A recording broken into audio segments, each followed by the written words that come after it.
मेरा नाम नैना है। मैं 16 साल की उम्र में ही मेरी शादी करवा दी गई थी, लेकिन मैं बहुत खुश थी। मेरी शादी मेरी पसंद के पति से हुई थी, लेकिन जब पता चला कि मेरा पति भी मर्दों की तरह है, जिन्होंने पत्नी से सिर्फ एक रिश्ता निभाने के लिए शादी की है, लेकिन उसे बच्चों का बहुत शौक था।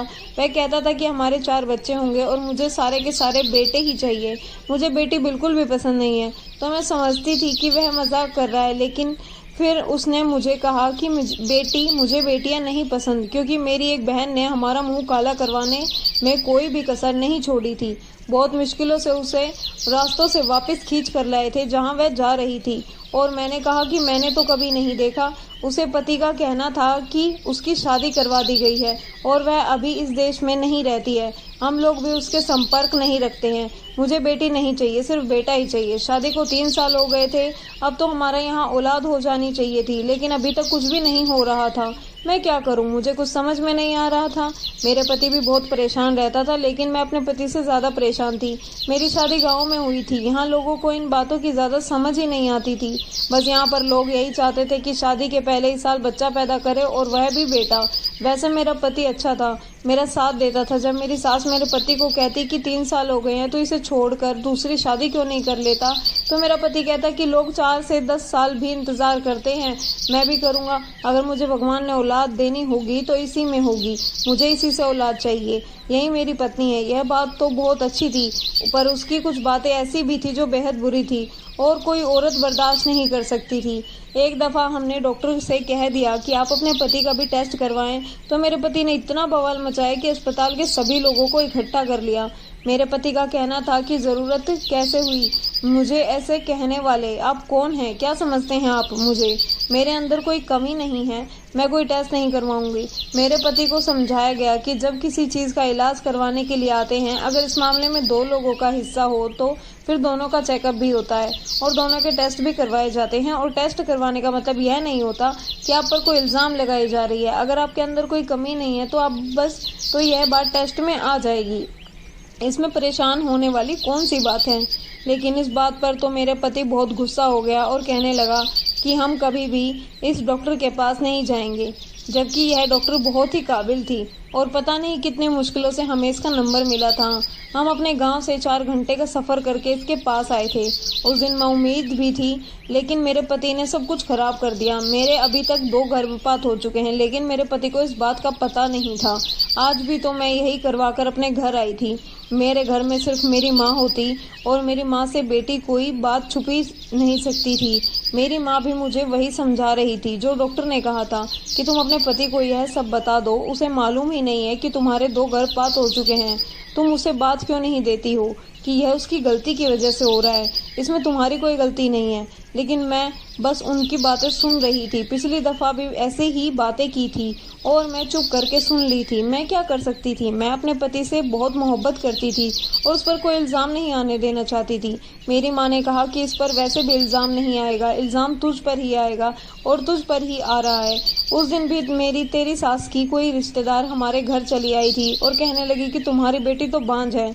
मैंने जो उससे पूछा कि यह बात किसने कही है, तो उसने कहा कि तुम्हारी बेटी की सास ने मुझे बताया है कि वह तो बांझ है, और इस बात को तो हम सब जानते हैं। उसमें यहाँ कोई इलाज नहीं होने वाली।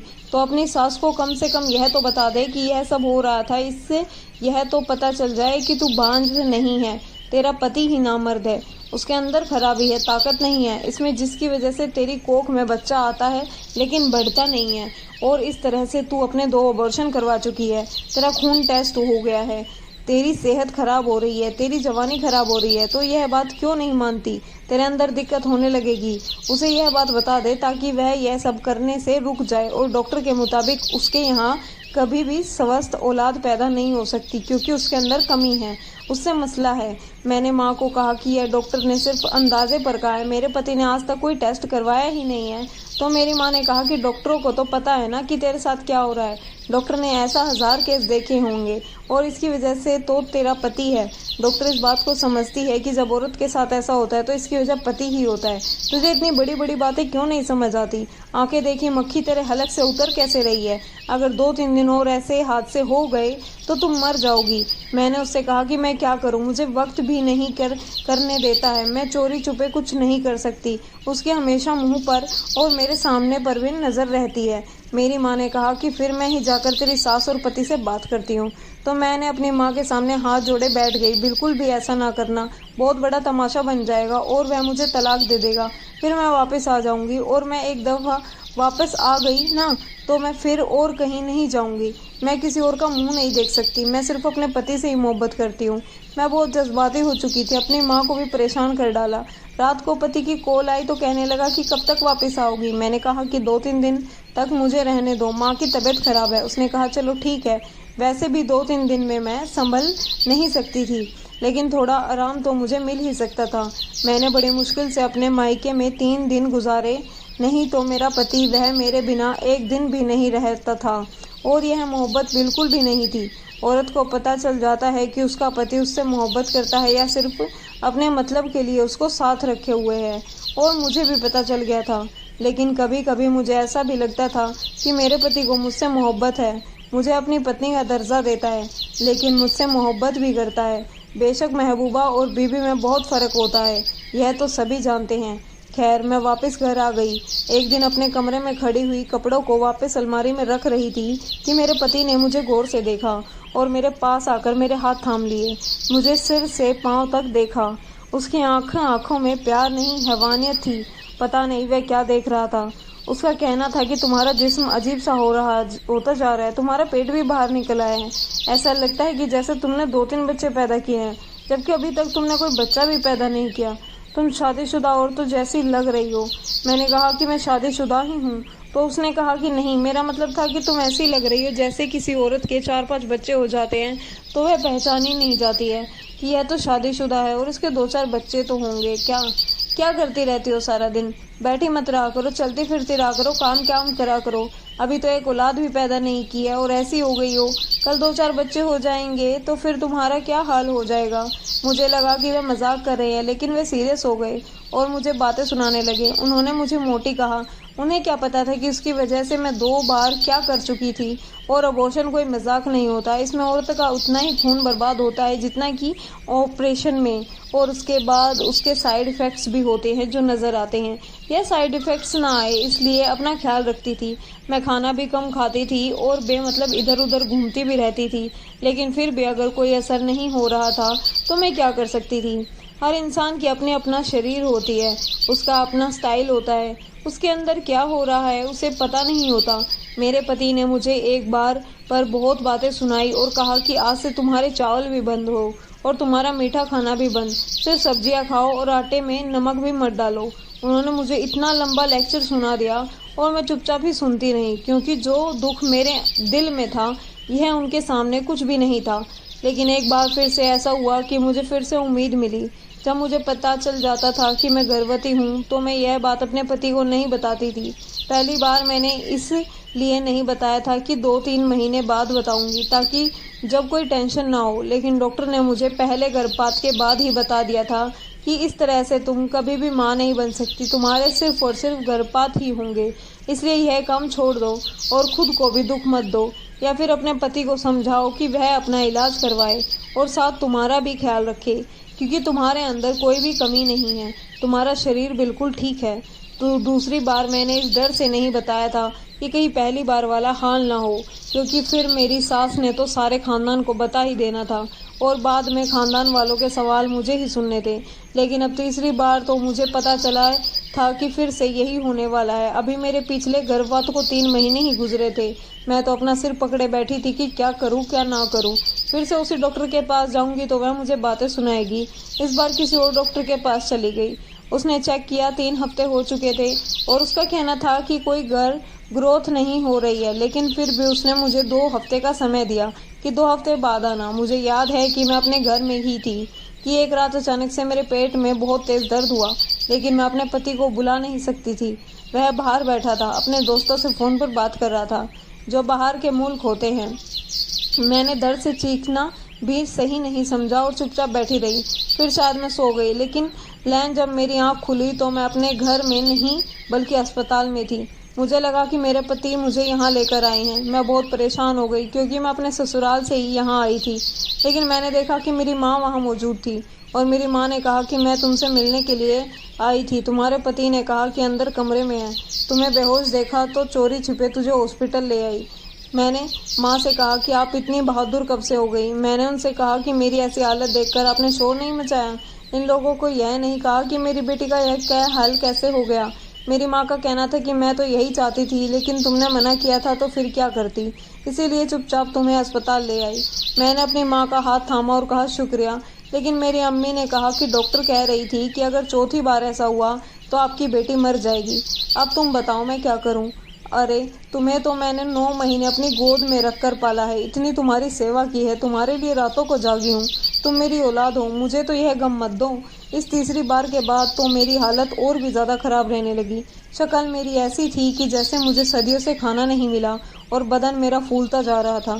शायद इसी वजह से आजकल मेरा पति भी मुझसे दूर रहता था, बात तक भी नहीं करता था। मैं बहुत ही परेशान थी कि एक दिन मुझ पर एक कयामत टूट पड़ी। एक ऐसी कयामत जिसकी मुझे अंदाज़ा भी नहीं था, जो अचानक ही मेरे घर तक, या यूं कहे कि मेरे कमरे तक आ गई थी।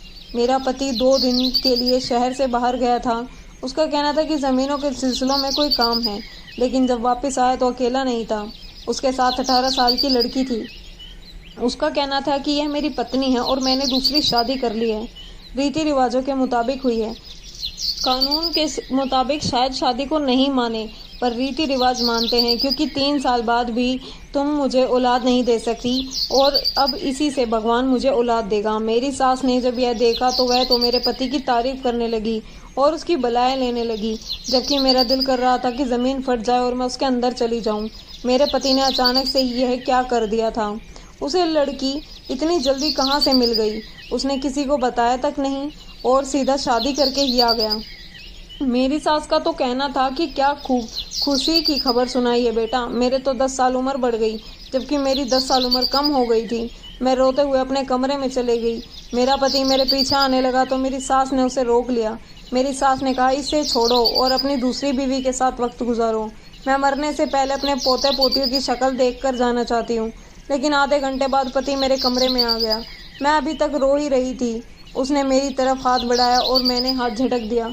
मैंने कहा, मैंने आपका दिया और आपके मुझे धोखा दिया, जबकि सारी गलती भी आपकी। मेरी ज़ुबान रुक गई। मेरी जो बात छुपाने के लिए आज अपना घर बर्बाद कर लिया था, अब उस बात को बताकर कमीना नहीं बनना चाहती थी। मैं खामोश हो गई और अपने पति से कहा कि मेरे कमरे से चले जाओ। मैं रोती रही, लेकिन फिर कुछ दिन बाद एक बात ने मुझे परेशान किया कि जो मेरे साथ हुआ उस लड़की के साथ भी तो वही होगा, क्योंकि प्रॉब्लम तो मेरे पति में है, मुझ में नहीं है। और यह लड़की तो छोटी मामूली सी होती है। शायद उसकी उम्र 17 साल होगी। वह बहुत ही मामूली सी लग रही थी, जैसे उसे किसी बात का पता ही ना हो। उससे जो बात करते थे वह उसका जवाब हाँ में दे देती थी और मुस्कुराकर ही बोलती थी। वह तो ऐसे बैठी थी कि जैसे कोई पेपर देने आई है, थोड़ी देर बाद चली जाएगी। लेकिन आज उसे इस घर में 1 हफ्ता हो चुका था।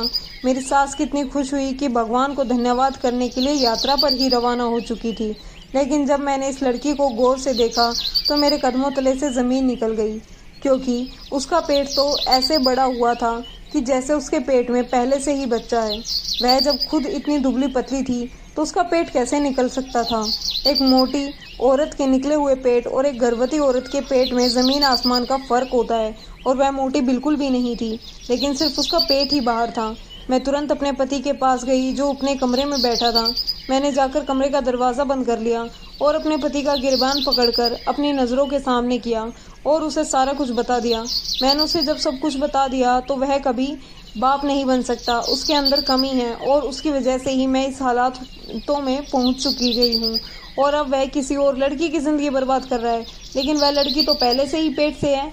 यह क्या हो रहा है? मुझे बताओ, नहीं तो मैं पागल हो जाऊंगी। मैं रो रही थी, फूट फूट कर रो रही थी। मैंने कभी अपने पति से ऊंची आवाज़ में बात नहीं की थी और आज उसका गिरबान पकड़े मैं खड़ी थी। उसने मुझे समझाया और मुझे पानी पिलाया। उसने मेरे आंसू साफ किए और फिर उसने मुझे सारी बात बताई, जिसको सुनकर मैं हैरान रह गई। जब मैंने तुम्हें गौर से देखा तो तुम्हारे शरीर में कुछ बदलाव हो रहे थे, लेकिन सच कहूँ तो मैं परेशान हो गया था कि तुम्हारे साथ ऐसा क्यों हो रहा है।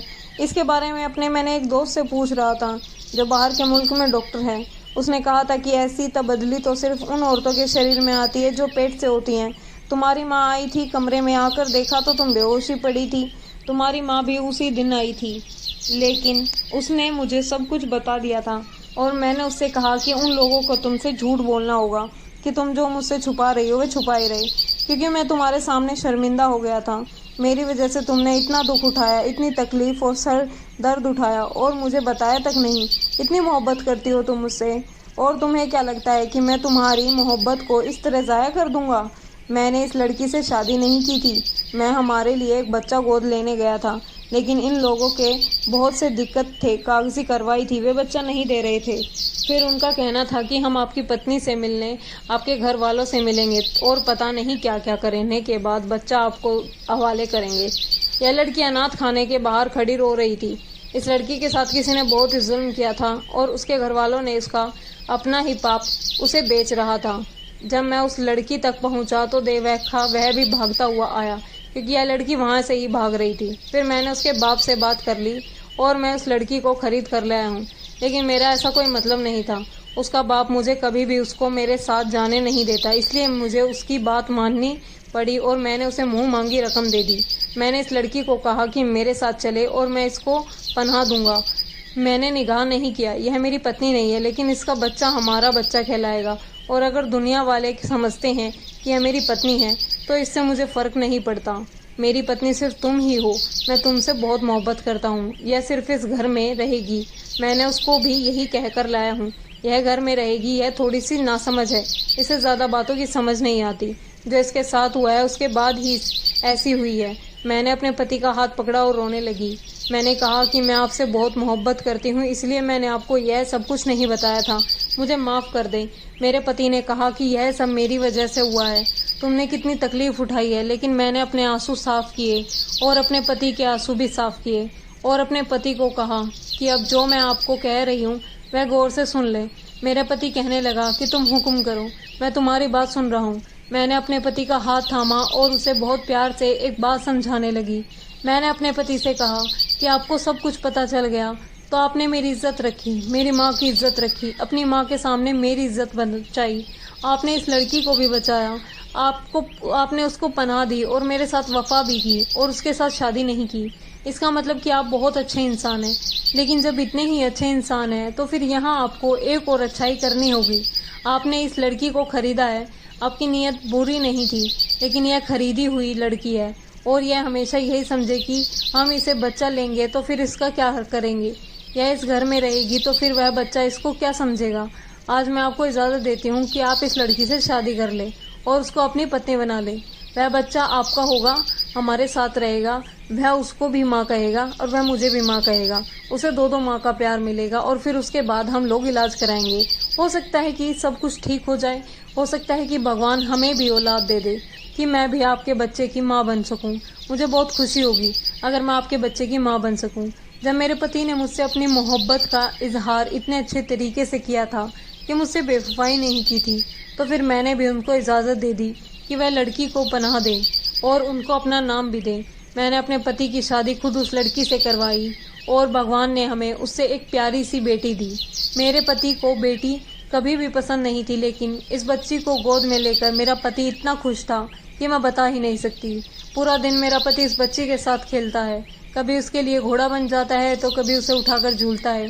इसकी माँ का नाम है, वह यहीं रहती है और अब हमारे साथ इस माहौल में रहकर वह एक नॉर्मल इंसान बन गई है। अब वह सारी बातें समझती भी है और पूरे घर का ख्याल भी रखती है। मैं भी बहुत खुश हूँ। अभी तक मेरे पति का इलाज भी चल रहा है। भगवान ने हमें अभी तक कोई खबर तो नहीं दी है, लेकिन मुझे भगवान पर भरोसा है कि एक दिन ऐसा होगा और हमें ऐसा ना भी हुआ तो भी मुझे कोई दिक्कत नहीं है, क्योंकि मैं एक प्यारी सी बेटी की माँ हूँ और एक बहन अच्छे इंसान की पत्नी हूँ और मेरे लिए यही फ़र्क काफ़ी है। मैं इसी खुशी के सहारे अपनी सारी ज़िंदगी गुजार सकती हूँ। दोस्तों, वीडियो कैसी लगी कमेंट करके ज़रूर बताएं। वीडियो को लाइक और चैनल को सब्सक्राइब ज़रूर करें। धन्यवाद। मिलते हैं कल आपसे एक नई कहानी में। तब तक के लिए बेल आइकन दबाएं ताकि हमारी नेक्स्ट अपडेट सबसे पहले आपके पास आए।